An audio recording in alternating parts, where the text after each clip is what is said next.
Okay, so another busy day in the kitchen. Today we are going to make pasta, homemade pasta. I'm going to put that with a creamy pesto chicken, leftover roast chicken from yesterday, sauce.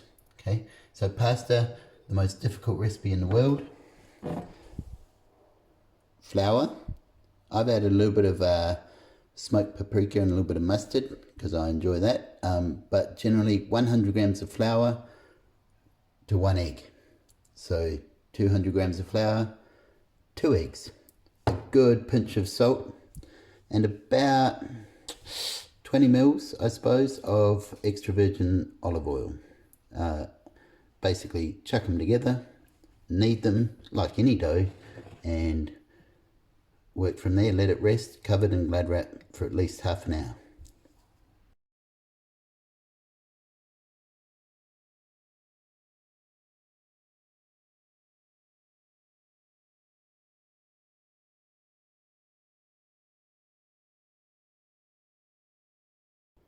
Okay, so that was about 2 teaspoons of smoked paprika, and you can see just how rich that dough has become. Do be mindful, obviously, if you add too much dry ingredient flavouring, you're going to need to add a little splash more water, as you might have noticed I did in the middle of the mixing. But if you add a wet flavouring, so tomato paste or something like that, you might need a little bit more flour. So it's quite a tough dough. We're just going to wrap that puppy up nice and tight, keep the air away from it, otherwise it will dry out and create a skin, and then it won't be very nice in the end. You notice I didn't knead it 100%. It will have, once it's developed, the flour's developed, it'll have a chance to knead as it goes through the pasta machine. Okay, welcome back. While we were gone, while I was waiting for the dough to rest, I've just started the sauce. So I've just sweated off some mushrooms and garlic, finished it with some pesto, added some cream. I'm bringing that to the boil, let it thicken up. You could always do a roux based sauce with the equal quantities of butter to flour and then milk if you don't have cream, or a tomato based sauce, which is even quicker and easier. I'm going to cook that out because the chicken's already cooked. Once the sauce is nice and thick and it's got a good consistency, that's when I'm going to add a little bit of broccoli because it takes 2 seconds to cook, and the pre-cooked chicken. Alright, so onto our pasta doughs. So I've set up my machine, clamped it to the bench, and all we're going to do, I'll show you one little bit and then I'll speed it up. That we want to use a small bit at a time, so I would suggest probably a quarter. So this was a double of that recipe, so 200 grams of flour to 1 egg. So if you're only doing a single recipe, obviously you're just going to cut it into half. Basically we want something nice and manageable. We want it to fit through the machine. These pasta machines are pretty straightforward. They've got a clamp to stick them to the bench, they've got a crank to spin these 2 wheels, and they've got this adjustment which makes the wheels go further apart or closer together. Always start as far apart as possible. Always start with the dough as close as possible to that thickness, because if it's too thick it's going to put the machine under strain and break it in the end. So at this stage flour is our friend, a little bit of flour on the outside. Just roll it through. Okay, it looks pretty uneven, so all we're going to do is fold it in. Now I've got 2 nice straight sides. I'm going to make sure that those straight sides go through this way. So that obviously makes it nice and even, but it also starts the kneading process a little bit more as well. Then you're just going to drop it down a layer and pass it through. I would suggest if you go too thin, it will not be very good. But if you leave it too thick, it will end up doubling in size when it cooks. So it could be quite doughy. Now generally with my machine, and every machine's completely different, I will stop on the second to last setting. Okay, so missing a little bit of the flour. Because the dough's got oil in it, it's quite elastic, and it shouldn't stick to your machine, but you really don't want. There's nothing worse than having one of these machines break or not start to not work, because I've pulled a few apart, but none have gone back together again. Okay, so you can see there's just enough flour so it don't stick, but not so much that it's going to affect it. And so that's a nice thickness. It's going to double in thickness, so it's got a bit of bite to it. If I've got a special attachment here which will cut it into a fettuccine or a spaghetti, or I can just cut it by hand. If I put that straight through the machine, the attachment now, there's no way it's going to cut. It's too wet, so we need to just dry it out a little bit. So we're just going to leave it to the side. Sometimes I'll hang it on a coat hanger. You don't want it too dry, or then it'll crack as it goes through, but if it's too wet, it'll just crinkle cut and won't actually cut through. Okay, so that's basically it. I'm going to continue with that, and keeping an eye on the sauce, and that's pretty much it. At this stage as well, it's a pretty good idea. You can see here,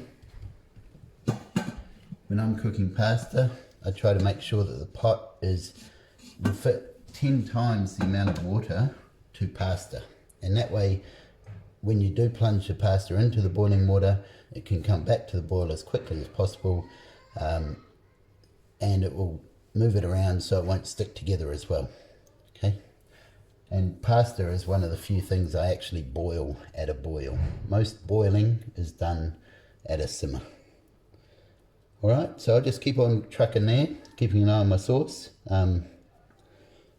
Sweet.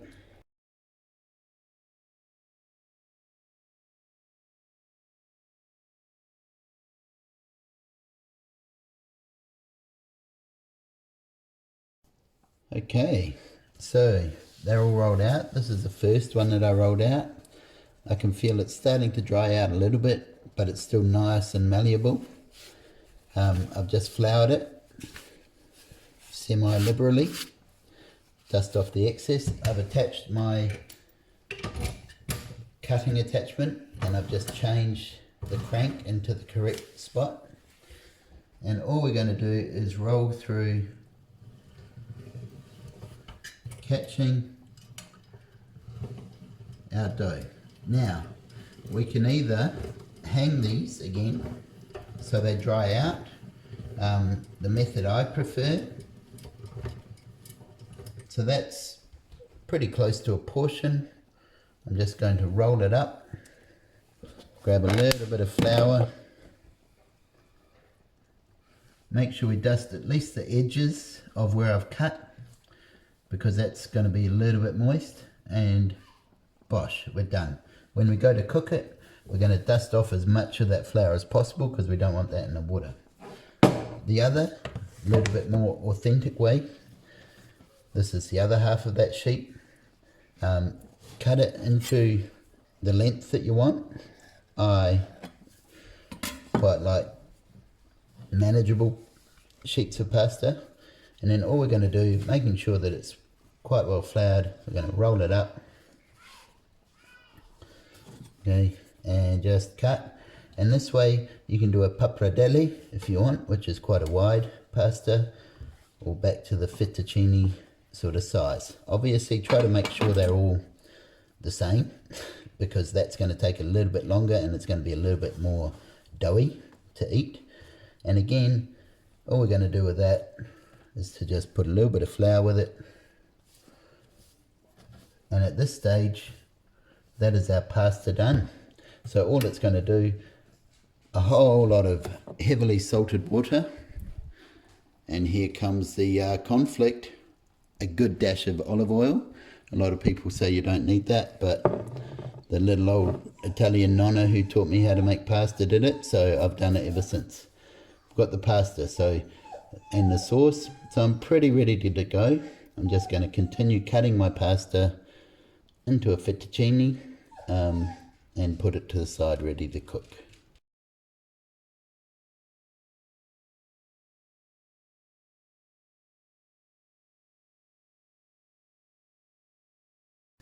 Okay, so as I say, the controversial part, plenty boiling water, lots of salt in there, and I always put a good splash of olive oil. People say it doesn't help because it just floats to the surface, but as I say, the old nonna that showed me did it, so I've done it ever since. I think when the pasta goes through the top of the water, it'll get lightly coated. So just rein it in. You don't want it too clumpy.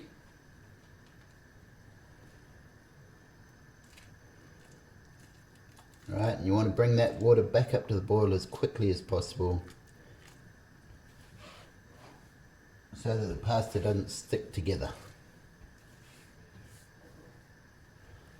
Once it's cooked, it won't quite be as al dente as convenience pasta. It won't have the crunch in the middle because it's not dry. But basically we're waiting until it's nice and soft, but not too spongy. It'll take a lot less time than a dry pasta to cook. Once that's done, all I'm going to do is take it off the heat, pass it through a colander into the sink to strain it, and drizzle a little bit of oil over it just so it doesn't stick together to help it separate. Okay, and as you can see, my sauce is all finished as well. The broccoli and chicken and everything's in it. It's off. I'm pretty much ready to go. See how quickly that pasta's come up to the surface. It's nice and plump. Okay, that's why you don't want to leave it too thick when you're rolling it. If you don't have a machine, you can do it by hand. I worked in a Spanish joint where all of our pasta was hand rolled, which I prefer because it was left a little bit thicker, so it was a little bit doughier. Depending on the dish, that can be delicious. Right, so you can see this coming up to heat. I'm going to turn you off because I need to stir it, and it's literally got another 30 seconds and then it's cooked.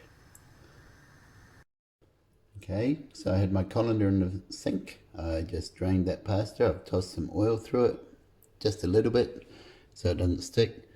And now for plating. So be careful. If you are using tongs, you want to use them like 2 spoons rather than tweezers. You don't want to squeeze them together. Okay, I've got a spoon in here as well. It's very gentle, delicate work.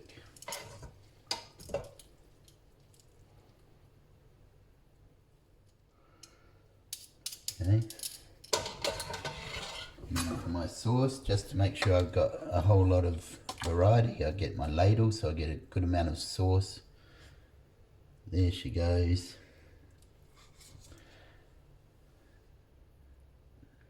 What could I garnish with that with? Fresh basil, a little bit of shaved parmesan, but beautiful by itself. Okay, hope you've learnt something. Hope you try it at home one day. Keep it simple, but do it right. Keep safe. Kia kaha, ka kite.